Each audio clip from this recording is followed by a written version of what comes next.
نحمده ونصلي على رسوله الكريم اما بعد فاعوذ بالله من الشيطان الرجيم بسم الله الرحمن الرحيم رب اشرح لي صدري ويسر لي امري واحلل عقدة من لساني يفقهوا قولي. حدیث نمبر 69 ان عبد الله بن عمرو ان رسول الله صلی اللہ علیہ وسلم قال الدنيا متاع وخير متاع الدنيا المرأة الصالحة رواه مسلم. عن عبد الله بن عمرو أن رسول الله صلى الله عليه وسلم قال الدنيا متاع وخير متاع الدنيا المرأة الصالحة. سیدنا عبداللہ ابن عمرو رضی اللہ عنہ سے روایت ہے کہ رسول اللہ صلی اللہ علیہ وسلم نے فرمایا دنیا متاع ہے اور اس کی بہترین متاع صالح بیوی ہے، نیک بیوی. خوشبو کی حدیث میں بھی آپ نے عورت کے محبوب ترین ہونے کی بات پڑھی اور یہاں بھی آپ صلی اللہ علیہ وسلم نے عورت کو بہترین متاع قرار دیا ہے. عام طور پر ہم کہتے ہیں کہ بچوں کی تربیت کیسے اچھی ہو، لیکن بچوں کی تربیت اس وقت تک اچھی نہیں ہو سکتی جب تک کہ بچوں کی ماں کی تربیت نہیں ہو. ایک عورت بہترین متاع کب ہے؟ جب المرأة الصالحہ ہے، نیک عورت ہے. نیک عورت اپنے شوہر کے لیے بھی بہترین ساتھی، والدین کے لیے بھی بہترین صدقہ جاریہ ہے اور اپنے بچوں کے لیے بھی بہترین رول ماڈل ہے. اس میں خیر ہی خیر ہے، بھلائی ہی بھلائی ہے. لیکن نیک بننے کے لیے کیا کیا کرنا چاہیے اور کب کرنا چاہیے؟ سب سے پہلے تو ایک عورت کو بحیثیت ایک عورت کے اپنی زندگی کے 3 مرحلوں کو اچھی طرح سمجھنا چاہیے. عورت کی زندگی کا ایک اہم مرحلہ وہ ہے جب وہ ایک بیٹی کی حیثیت سے ہوتی. جب وہ جنم لیتی ہے تو وہ ایک خام مال کی طرح ہوتی، ایک را مٹیریل ہے. والدین اس کو تعلیم دیتے ہیں. دونوں طرح کی تعلیم ضروری ہے، سیکولر ایجوکیشن بھی اور ریلیجس ایجوکیشن بھی. شادی تک لڑکی کی تعلیم اور تربیت اس کے اچھے کردار اور اس کو نیک بنانے میں اہم ترین رول پلے کرتی ہے. یعنی دنیا میں سب سے بہترین چیز نیک عورت ہے. اور نیک عورت بننے کے لیے کب کوشش شروع کرنی چاہیے؟ بچپن سے ہی، پیدائش سے ہی. اس کو حقیر نہ سمجھا جائے، اسے بیکار نہ سمجھا جائے اور یہ نہ سوچا جائے کیا فرق پڑتا ہے، کیا فائدہ لڑکی کو پڑھانے کا. جیسے ہمارے عام طور پر انڈو پاک میں یہ رواج ہے کہ لڑکیوں کی تعلیم کے اوپر مال نہیں خرچ کرتے، توجہ نہیں دیتے اور ان کو اہمیت نہیں دیتے. تو اچھی بیوی بننے کے لیے ضروری ہے کہ جب تک وہ بیٹی ہے وہ اچھی بیٹی بن کر رہے، باحیا، با کردار اور مسلسل اپنی پرسنالٹی کی گرومنگ کرتی رہے علم اور عمل کے اعتبار سے. وہ ہر طرح کے ہنر سیکھے.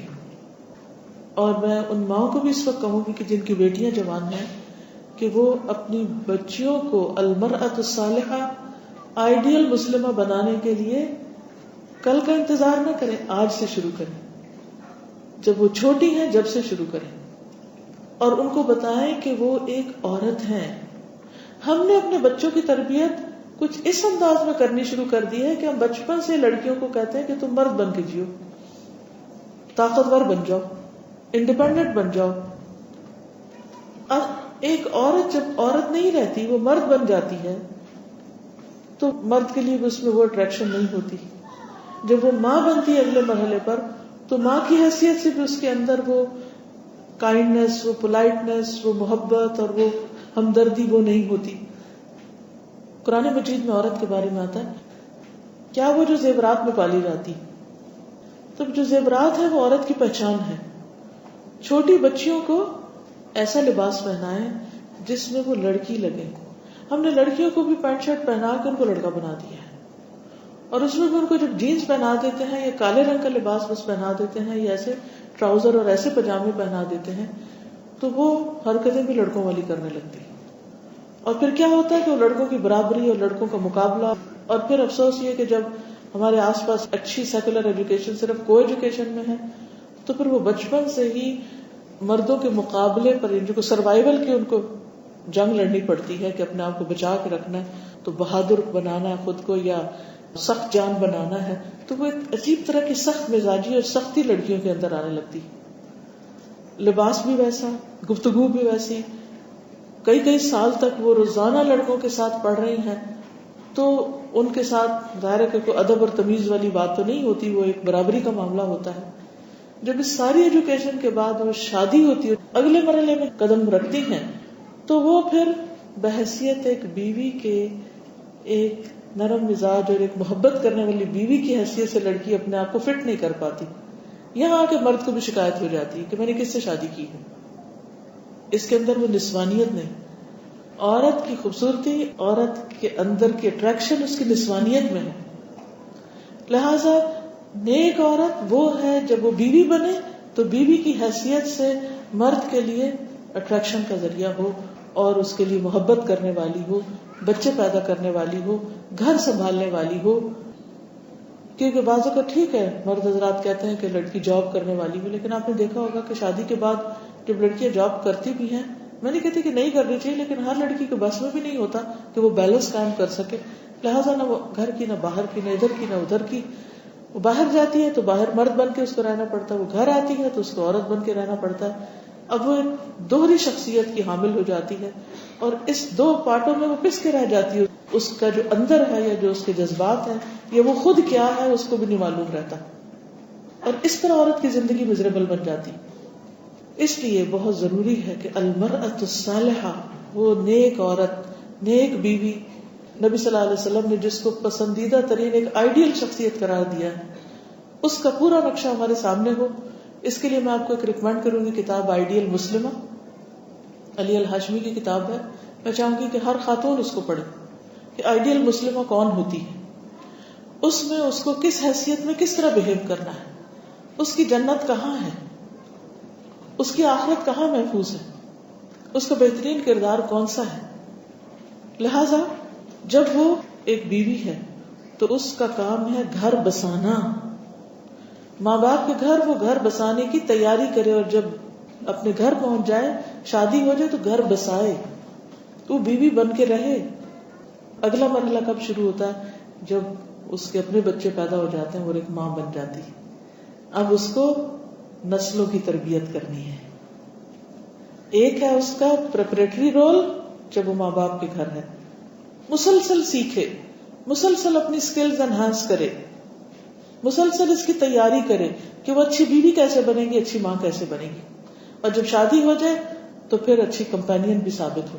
جیسے حضرت خدیجہ رضی اللہ تعالیٰ عنہ کا کردار ہے کہ حضور صلی اللہ علیہ وسلم جب غار حرا سے آتے ہیں، جب وہاں جاتے بھی ہیں تو بھی کس طرح ساتھ دیتی، جب واپس آتے ہیں وہی نازل ہوتی اور پریشان ہیں، تو اس موقع پر کون ہے جو آپ کو تسلی دیتا ہے؟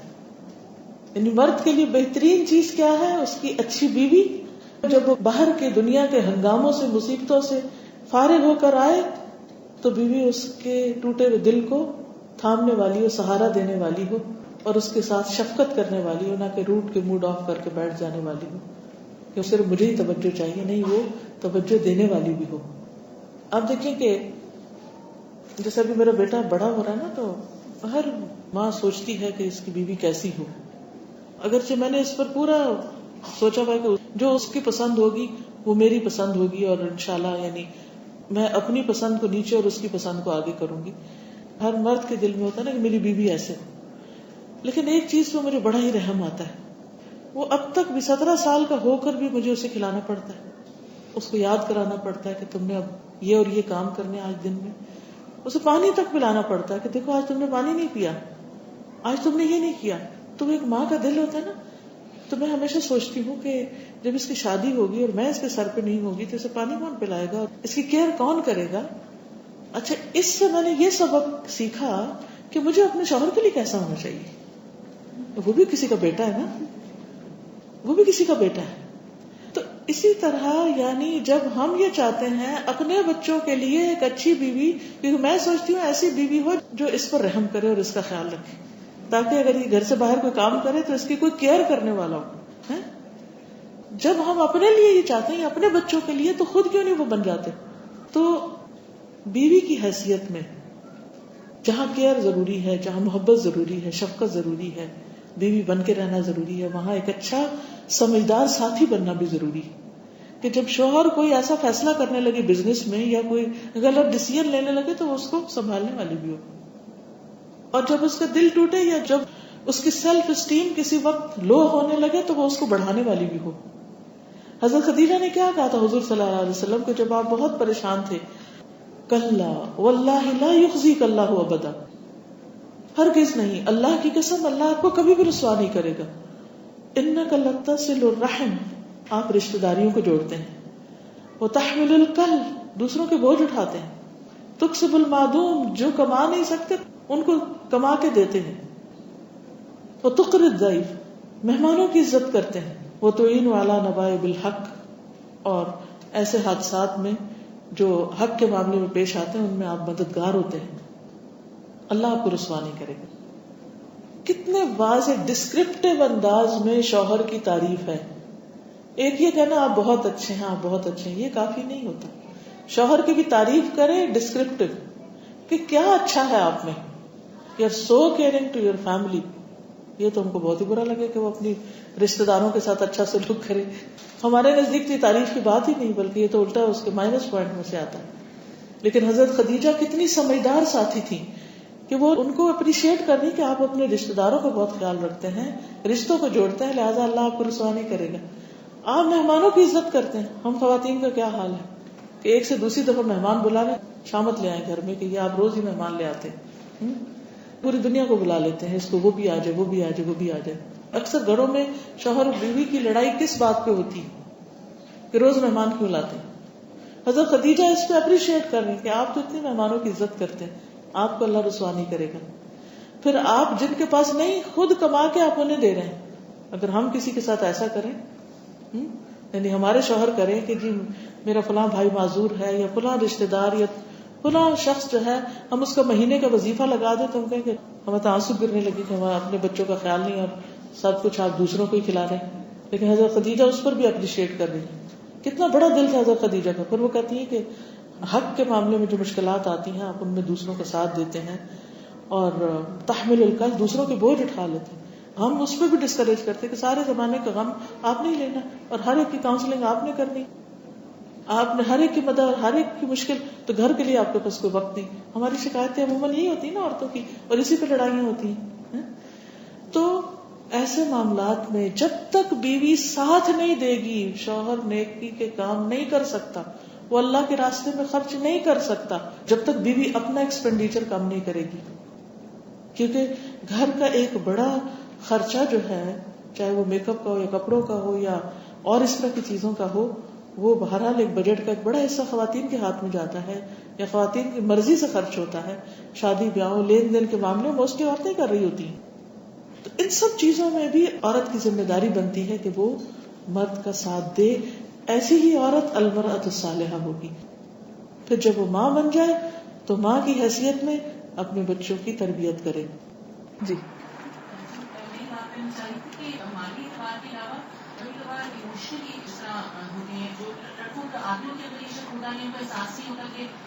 بات کرنا چاہتے ہیں، صرف آواز سننا چاہتے ہیں. تو میرے ہسبینڈ گھر آئے اور بیٹی نے اٹھایا اور میں نے کہا کہ اس کو دیکھ کر مجھے اس دل کی دھڑکن اتر جاتی ہے. میں نے کہا کہ شاید آپ کے پیرنٹس کا بھی یہی احساس ہوتا ہوگا. آپ کر لیں اور بہت چھٹے میں ہر دفعہ دیکھتے ہیں آپ کر لیں اس ٹائپ سے آپ کو دیکھنا چاہ رہے ہیں. تو ایسے جس طرح آپ کو خوشی ہوتی ہے اس طرح ان کو بھی ہوتی ہے. سمٹائمز آدمیوں کو یہ کہنا پڑتا ہے ان میں شخصیت ہوتا نہیں. بالکل بالکل کیونکہ احساس دلانا پڑتا ہے. بالکل. تو یہ عورت کا کردار ہے. نیک عورت کی کردار میں یہ بات ہونی چاہیے کہ وہ شوہر کی مددگار ہو نیکی کے کاموں میں. اگر وہ نہیں کر رہا تو اس کو اس طرف آہستہ آہستہ پیار سے موڑے، اور اگر وہ کر رہا ہے تو اس کو سپورٹ کرے، اپریشیٹ کرے. تو حضرت خدیجہ رضی اللہ تعالیٰ عنہا نے پہلی مسلمان عورت اور پہلے مسلمان کی حیثیت سے یہ کردار ہمارے سامنے واضح کر دیا ہے. رول ماڈل ہے وہ اس معاملے میں. اچھا، حضرت خدیجہ کے علاوہ ام سلمہ کا کردار بھی ساری ازواج کا کچھ نہ کچھ حصہ ہے، کیونکہ وہ صراط الذین انعمت علیہم ہے نا، وہ خوش قسمت خواتین ہیں جو حضور صلی اللہ علیہ وسلم کی ازواج ہیں. تو اس میں صلح حدیبیہ کے موقع پر جب نبی صلی اللہ علیہ وسلم نے حکم دیا صلح کرنے کے بعد کہ جانور قربان کر لیے جائیں، تو لوگ بالکل بیٹھ ہی گئے، یوں لگتا تھا سنا ہی نہیں. اور یہ پہلا موقع تھا کہ صحابہ کے اوپر ایسی کیفیت طاری ہوئی کہ جواب نہیں دیا انہوں نے آپ کی بات کا اور وہ عمل نہیں کیا. تو آپ بہت شکستہ دل، ناراضگی کی حالت میں اندر آتے ہیں، حضرت ام سلمہ کو بتاتے ہیں کہ دیکھو میں نے انہیں کہا اور یہ بات نہیں مان رہے. تو اس موقع پر حضرت ام سلمہ اتنی خوبصورتی کے ساتھ آپ کو اتنا اچھا مشورہ دیتی ہیں کہ آپ ایسا کریں کہ آپ خود جائیے، سب کے سامنے میدان میں ذبح کیجیے، لوگ دیکھ کے آپ کو کرنے لگیں گے. اور یہ واقعی بڑی کامیاب صورت تھی. آپ نے ایسا ہی کیا، سب صحابہ نے فوراً اپنے اپنے جانور قربان کر لیے. تو ایک عورت کا اچھا مشورہ تھا. عقل مند اور سمجھدار بیوی وہ ہوتی ہے کہ جب شوہر کوئی فیصلہ کرنے لگے یا شوہر باہر کے پریشرز لے کر آئے تو وہ ان کو ختم کرے، اور اس سے گھر بنتے ہیں. یہ نہیں کہ شوہر گھر پہ آئے تو گھر کے مسئلے مسائل کھڑے کر دے اور چھوٹی چھوٹی باتوں کے ایشو بنا دے. آج تمہاری ماں نے یہ کیا، بہن نے یہ کہا، بچے نے یہ کر دیا، فلانا. وہ پاگل ہو جائے گا بےچارا، اور اس پاگل پن میں وہ سارا غصہ بھی آپ پہ ہی نکلے گا پھر. کیونکہ مرد حضرات پھر اور کس پہ غصہ نکالے؟ وہ اپنے باس پہ نہیں نکال سکتے، وہ باہر نہیں کسی کے ساتھ، کیونکہ انہیں اپنا برم رکھنا ہوتا ہے. بچے بھی ان کے پیارے ہوتے ہیں اور ساری شامت پھر بیوی کی آتی. تو اس لیے فار یور اون سیک، اپنی خاطر کیا کریں، اچھے ساتھی ثابت ہوں اور پھر اچھی ماں کہ جو تربیت بہترین کرتی. اور اس میں یہ ہے کہ اگرچہ باپ کا بھی حصہ ہے لیکن ماں کا ایک بہت بڑا حصہ ہے، کیونکہ ماں کی کوکھ سے بچہ جنم لیتا ہے اور وہ اس کے لیے رول ماڈل ہوتی. اور زندگی کے ایک بڑے حصے تک بیٹیاں کیا بیٹے بھی ماں کی بات زیادہ سن رہے ہوتے ہیں. اور اگر ماں ان کی مت مار رہی اور الٹے مشورے دے رہی تو نسلوں کو بگاڑ دے گی. تو 3 کام، ایک پارٹ ہے تعلیم کا، سیکھنے کا عمل. یہ نہیں کہ باقی حصے میں کم کرے، شادی کے بعد سیکھنا چھوڑ دے، نہیں، تب بھی سیکھتی رہے، لیکن میجر پارٹ پہلے ہوگا. اس لیے بیٹیوں کو شادی سے پہلے صرف دنیا کی نہیں دین کی تعلیم دے کر رخصت کریں، وہ بہترین تحفہ ہے. اسی لیے اشرف علی تھانوی صاحب نے بہشتی زیور لکھا تھا، وہ کتاب تاکہ عورتوں کو ایک رہنما ثابت ہو. پھر اسی طرح دوسرا مرحلہ بیوی کا ہے اور یہ گھر بسانے کا معاملہ ہے، اور تیسرا ماں کا، نسلوں کی تربیت کا. تو یہ ہے وہ آئیڈیل عورت کہ جس کو اللہ کے رسول صلی اللہ علیہ وسلم نے بہترین متاع قرار دیا. صوبان رضی اللہ عنہ سے مروی ہے کہ جب یہ آیت نازل ہوئی کہ جو لوگ سونا چاندی جمع کر کے رکھتے ہیں اور اسے اللہ کی راہ میں خرچ نہیں کرتے، تو کہتے ہیں کہ اس وقت ہم رسول اللہ صلی اللہ علیہ وسلم کے ساتھ کسی سفر میں شریک تھے. تو ان کے صحابہ میں سے کسی نے پوچھا کہ سونا چاندی کے متعلق تو جو حکم نازل ہونا تھا وہ ہو گیا، اب اگر ہمیں یہ معلوم ہو جائے کہ کون سا مال بہتر ہے تو ہم وہ اپنے پاس رکھ لیں، سونا چاندی چھوڑ کے وہ چیز لے لیں. تو آپ نے فرمایا سب سے افضل مال ذکر کرنے والی زبان ہے، شکر گزار دل ہے، اور ایمان والی بیوی ہے. یعنی اس موقع پر بھی بیوی کی تعریف کی جو اس کے ایمان پر اس کی مدد کرنے والی، یعنی اس کے ایمان کو سنبھالنے والی ہو، سہارا دینے والی ہو. ایک اور موقع پر آپ نے فرمایا 4 چیزیں خوش بختی کی علامت ہے. خوش قسمت ہے وہ انسان کہ جس کی بیوی نیک ہو، جس کا گھر کھلا ہو، ہمسایہ اچھا ہو اور سواری اچھی ہو. اچھی گاڑی، اچھا گھر، اچھی بیوی اور اچھا ہمسایہ. جس کو یہ 4 چیزیں مل جائیں وہ دنیا کا سب سے لکی پرسن، خوش قسمت انسان ہے.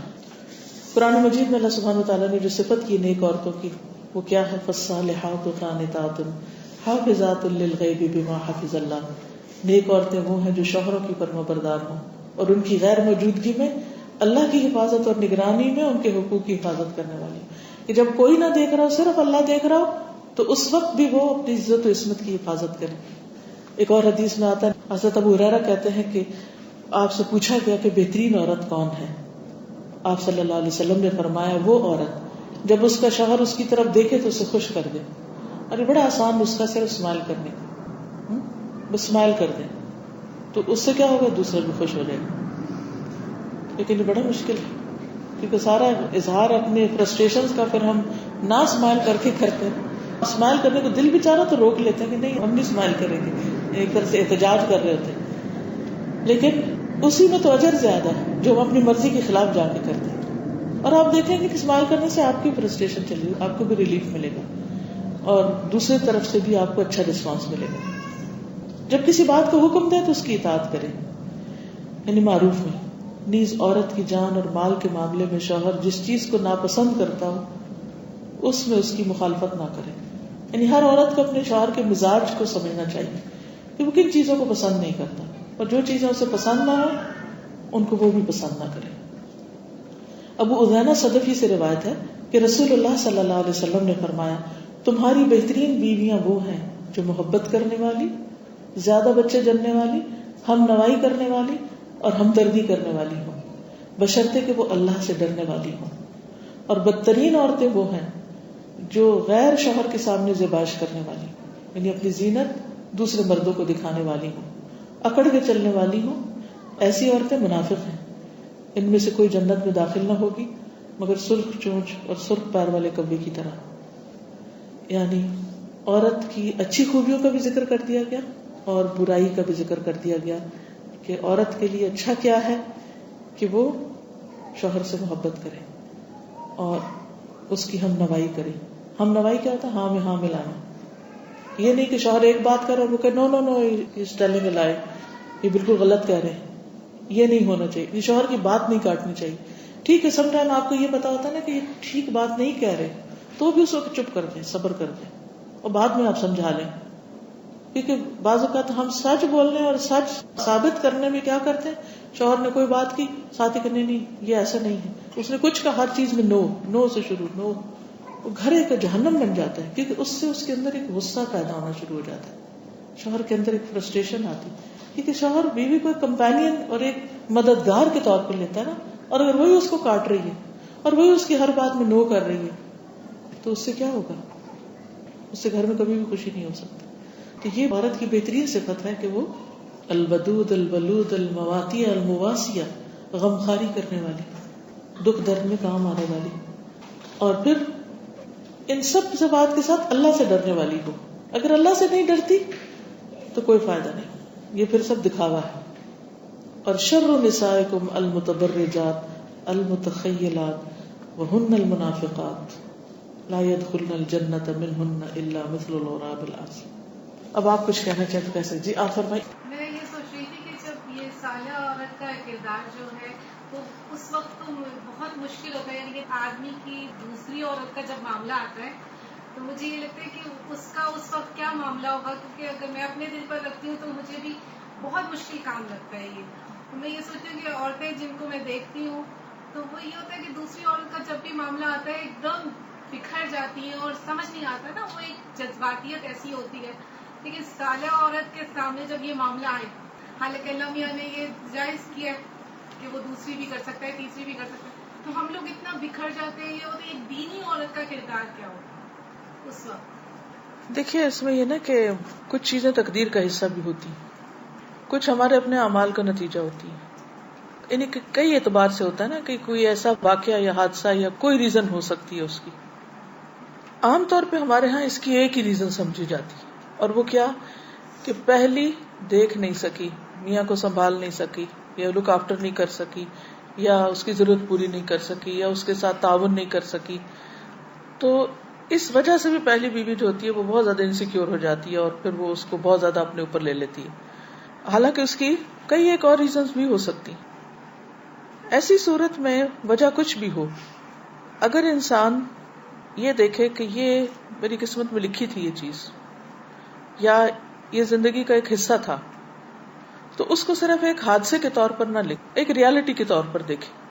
اور اس میں آپ دیکھیے کہ اس وقت چونکہ یہ ایک پورا ٹاپک ہے، میں چند باتوں میں اس کا حق ادا نہیں کر سکوں گی. ایسی سچویشن سے کیسے ڈیل کرنا چاہیے کبھی الگ موقع ہو تو پھر انشاءاللہ اس سے بات کروں گی. لیکن یہ حادثہ ہو یا کوئی بھی ہو، انسان جب اس کو اللہ کا ایک فیصلہ سمجھ کے قبول کر لیتا ہے اور یہ دیکھ کے کہ اللہ تعالیٰ کو پتا تھا کہ ہمارے اندر یہ جیلسی ہے اور ہمارے اندر یہ تکلیف دہ صورت ہے، کیونکہ دو تین چیزیں ایسی ہیں جو عورت کے حصے میں اگر مرد کے مقابلے میں دیکھا جائے تو بہت پین فل ہیں. مثلا بچے کو پیٹ میں اٹھانا اور پھر اس کے بعد اس کا تکلیف کے ساتھ جنم دینا، اس تکلیف سے مرد نہیں کبھی گزرا. اسی طرح ہر مہینے جو پیریڈز کی جو ایک تکلیف اور ایک فزیکل اور ایموشنل کیفیت جو ہے وہ تکلیف دہ ہوتی ہے، مردوں کو اس کا کوئی اندازہ نہیں، ان کے موڈ میں اس طرح کی فلکچویشن نہیں ہوتی، جبکہ عورتیں اس سے نہیں بچ سکتی. یہ بنات آدم کے لیے لکھ دیا گیا. پھر بچے کی پیدائش، حمل کی تکلیف، پھر اس کے ساتھ یہ دوسری بیوی کا قصہ، یہ بہت زیادہ ایموشنل سیٹ بیک ہوتا ہے. کبھی میں ان سب چیزوں پر غور کرتی ہوں ایک عورت کی حیثیت سے، تو میں یہ سوچتی ہوں کہ اللہ تعالیٰ نے عورت کو پیدا کیا اور اس کے مزاج کو بھی اللہ سے بڑھ کے کون جانتا ہے. اس کے باوجود اللہ نے یہ چیزیں عورت پر لکھی ہیں، اسی نے ہمارے حصے میں یہ سب ڈالا ہے. اس کا مطلب ہے کہ اللہ کو ہم پر اعتماد ہے کہ ہم یہ اٹھا سکتے ہیں. لا یکلف اللہ نفسا الا وسعها. یعنی مجھے خود جب پہلے بچے کی پیدائش ہوئی تو میں کچھ عرصے کے لیے گم سم ہو گئی کہ یہ اتنا تکلیف دہ مرحلہ، یہ ایسا کیوں اللہ تعالیٰ نے کیا. ہوتا ہے نا جب بھی انسان کسی ٹرامے سے گزرتا ہے یا کسی حادثے سے یا تکلیف سے تو سوچتا ہے نا کہ یہ کیوں ہوا. لیکن جب میں اس چیز کو سمجھ گئی کہ لا یکلف اللہ نفسا الا وسعها. اسی طرح اسپیشل بچے کہ جن بچوں نے کبھی اٹھنا نہیں، بیٹھنا نہیں، بات نہیں کرنی، ماں باپ کے ساتھ کوئی اس طرح کی کمیونیکیشن نہیں جس طرح اور بچوں کی ہوتی ہے. تو بات یہ ہے کہ اللہ کو پتا تھا کہ یہ عورت یا یہ خاتون یہ بوجھ اٹھا سکتی. اگر اللہ نے اس کے لیے چنا ہے تو اس میں ضرور کوئی بہتری. اللہ کسی پہ ظلم نہیں کرتا اور یہ اللہ کا فیصلہ ہے. اور انسان کبھی بھی خوش نہیں ہو سکتا، مطمئن نہیں ہو سکتا جب تک تقدیر کے فیصلوں کو سمجھتا نہیں اور راضی نہیں ہوتا. جب ایک دفعہ انسان اس کو ایکسپٹ کر لیتا نا کسی بھی چیز کو، that is there, I have to accept it، تو اس کے لیے اللہ تعالیٰ اس کے دل کو بھی قرار دے دیتا ہے اور اس کو پرسکون بھی کر دیتا ہے. اور پھر انسان کے اوپر وہ مرحلہ آتا ہے کہ انسان اسی چیز کے پازیٹو رخ کو دیکھنا شروع کر دیتا ہے. اس تکلیف کے اندر، اس عسر کے ساتھ یسر، اس تنگی کے ساتھ جو آسانی اللہ نے لکھی ہے، جب وہ نظر آنے لگتی ہے انسان کو تو پھر انسان اس پر بھی شکر ادا کرتا ہے. ہر انسان کی زندگی میں کچھ تکلیف دہ واقعات ہوتے ہیں. جب کوئی اس کو ہرٹ کرتا ہے یا کسی کی طرف سے کوئی ایسی چیز پیش آتی ہے جو انسان کو بہت ہی بری لگتی ہے، اور اس وقت تو اس کو اس کے سوا کچھ نہیں سوچتا کہ یہ بہت بری چیز اور بہت برا حادثہ ہے. بعد میں انسان جب اس سے گزر چکا ہوتا ہے، جب وہ طوفان تھم چکا ہوتا ہے، پھر جب اوور آل پکچر میں رکھ کے اس خاص حصے کو دیکھتا ہے، پھر اس کو اس کے مختلف رخ نظر آتے ہیں. اس موقع پر انسان پھر واقعی اللہ کا شکر گزار ہوتا ہے، کیونکہ نو پین نو گین. تکلیف سے گزرے بغیر نہ انسان سیکھتا ہے، نہ انسان سمجھتا ہے، نہ انسان کو حکمت آتی ہے، نہ عقل آتی. بلیو می، جو لوگ بہت عیش و عشرت میں پلتے ہیں ان کو عقل سمجھ زیادہ نہیں ہوتی بعض اوقات، کیونکہ انہوں نے زندگی کی تلخی دیکھی نہیں. تربیت کے لیے جہاں محبت ہوتی ہے وہاں بعض اوقات ڈانٹ بھی ہوتی ہے اور وہ اس کا پارٹ ہے. آپ نبی صلی اللہ علیہ وسلم کے رویے میں نہیں دیکھتے کہ بہت مواقع پر آپ کا چہرہ سرخ ہو جاتا ہے، آپ ناگوار سمجھتے ہیں مختلف چیزوں کو، حالانکہ آپ رحمت للعالمین ہیں، اس کے باوجود آپ نے سزائیں بھی دی ہیں. کیوں؟ کیونکہ وہ پیکج کا حصہ ہے. جب انسان اس کو دیکھتا ہے تو آپ یقین کریں کہ انسان اس حادثے پہ، اس بیماری پہ، اس تکلیف پہ بیٹھ کے شکر ادا کرتا ہے. مثلاً میری اپنی زندگی میں کچھ تکلیف دہ چیزیں گزری، کیونکہ مختلف لوگوں سے ملنا ہوتا ہے نا. آپ لوگ تو شاید اپنے گھر اور فیملی کی حد تک ملتے ہیں، تو مجھے اس کے مقابلے میں بے شمار ورسٹائل قسم کے لوگوں کے ساتھ میرا واسطہ پڑتا ہے. اس میں کچھ بہت سمجھدار ہوتے ہیں، کچھ انتہائی ناسمجھ ہوتے ہیں، کچھ ایسی باتیں کر جاتے ہیں کہ جو بہت تکلیف دہ ہوتی ہیں. لیکن میں ہمیشہ سوچتی ہوں کہ اللہ نے اس ناسمجھ انسان سے ایک ایسی بات کہلوائی جس نے مجھے تکلیف دی، لیکن اس میں میری بڑی بھلائی تھی، کیونکہ نو پین نو گین. کل ہی میں 4 واقعات کا زبان سے ذکر کر کے اللہ تعالیٰ کا شکر ادا کر رہی تھی کہ اللہ تیرا شکر، تو نے مجھے اس موقع پہ توڑا. 4 چیزوں کو میں لٹرلی زبان سے ان لوگوں کے نام لے کے، ان سچویشنز کا ذکر کر کے میں اللہ کا شکر ادا کر رہی تھی. کیوں؟ اس لیے کہ اس کی وجہ سے مجھے اللہ کی محبت ملی. اگر وہ لوگ میرے ساتھ تکلیف دہ رویہ اختیار نہ کرتے تو میں اللہ کو نہ پا سکتی، میں اللہ کا قرب اور اللہ کی محبت کی چاشنی کو پا ہی نہیں سکتی تھی. تو میں کہتی ہوں اللہ تیرا شکر. لیکن ایک یہ رخ ہے کہ آپ شکر ادا کریں، اور ایک یہ رخ ہے کہ آپ روتے رہیں، فلاں بہت برا ہے، فلاں بہت برا ہے، فلاں بہت برا ہے. آپ یہ بھی سوچ سکتے ہیں اور کڑ سکتے ہیں اور رو سکتے ہیں، اور اس بات پہ بھی آپ رو سکتے ہیں، یہ بھی ٹھیک ہے. آپ روئیں، اس میں کیا نکلے گا؟ اگر لوگ آپ کے ساتھ ظلم کرتے ہیں، صریحاً ظلم، اور آپ کو اچھی طرح پتا ہے، 100% پتا ہے کہ یہ ظلم ہے آپ پر اور اس میں آپ کی کوئی غلطی بھی نہیں، اور آپ نے آپ کو بالکل صحیح جسٹیفائی کرتے ہیں کہ آپ صحیح ہیں، تو پھر تو آپ کے پاس شکر ادا کرنے کی گنجائش نہیں رہے گی. ٹھیک ہے، لیکن باوجود اس کے کہ آپ زیادتی نہیں کرتے کسی کے ساتھ اور لوگ آپ کے ساتھ زیادتی کرتے ہیں، آپ کو پتا ہے کہ لوگ زیادتی کر رہے ہیں، پھر بھی آپ کیسے اللہ کا شکر ادا کر سکتے ہیں؟ صرف اسی وقت جب آپ کو پتا ہے کہ اس پین سے گزار کے اللہ نے دیا کیا ہے، اس کے بعد آپ کے ایمان میں کیسی ترقی ہوئی، اس کے بعد آپ کے توکل میں کتنا اضافہ ہوا، اس کے بعد اللہ کے قرب میں کتنا اضافہ ہوا. یہ اس کے بغیر نہیں ہوتا ہی نہیں. چاہے آپ صبح سے لے کے شام تک قرآن پڑھیں نا، آپ کے اندر وہ لذت نہیں آئے گی جتنی اس وقت آئے گی کہ آپ کسی کو سنائیں حق کی بات اور وہ آپ کو گالی دے، آپ اس کا بھلا کریں اور وہ آپ کے ساتھ زیادتی کرے. اس وقت پھر آپ اللہ کی طرف رجوع کرتے ہیں. آپ کا تو یہ اخلاق ہے، انک لتصل الرحم. جن رشتوں کو آپ جوڑتے رہے ان رشتوں نے آپ کے ساتھ کیا کیا، لیکن نتیجے میں آپ کو کیا ملا؟ اللہ کی محبت، اللہ کی ملاقات و معراج پر اللہ تعالیٰ کا بلانا. یعنی ایک موقع پر آپ نے خواب دیکھا جس میں آپ صلی اللہ علیہ وسلم فرماتے کہ میں نے اپنے سینے پر اللہ تعالیٰ کے ہاتھ کی ٹھنڈک محسوس کی. یہ عام بندوں کو تو نہیں ملتا، یہ ان کو ملتا ہے جو تکلیفوں سے گزرتے ہیں. یاد رکھیے، کسی تکلیف کے آنے پہ 2 رویے ہیں. ایک رویہ ہے روئیں کڑیں اور زمانے بھر کو برا کہیں اور ہر ایک کے بارے میں منفی سوچیں، یہ بھی ظالم ہے، یہ بھی زیادتی کرتا ہے، یہ برے لوگ ہیں، یہ کتنے خراب ہیں، فلانا ایسا. عموماً لوگ یہ احتجاجی رویہ رکھتے ہیں. اس کا نتیجہ کیا ہوتا ہے؟ ان کی لائف صرف مزریبل ہوتی ہے، وہ بد اخلاق بن جاتے ہیں، وہ ہنسنا بھول جاتے ہیں، وہ مسکرانا بھول جاتے ہیں، وہ بات کرنا بھول جاتے ہیں، وہ غم اور دکھ ان کو پاگل کر کے رکھ دیتے ہیں. یہ جیسے آپ کہہ رہی تھی نا، وہ شیٹر ہو کے رہ جاتے ہیں، بالکل بکھر جاتے ہیں ایسے لوگ جو غموں کی وجہ سے صرف بکھرتے ہیں.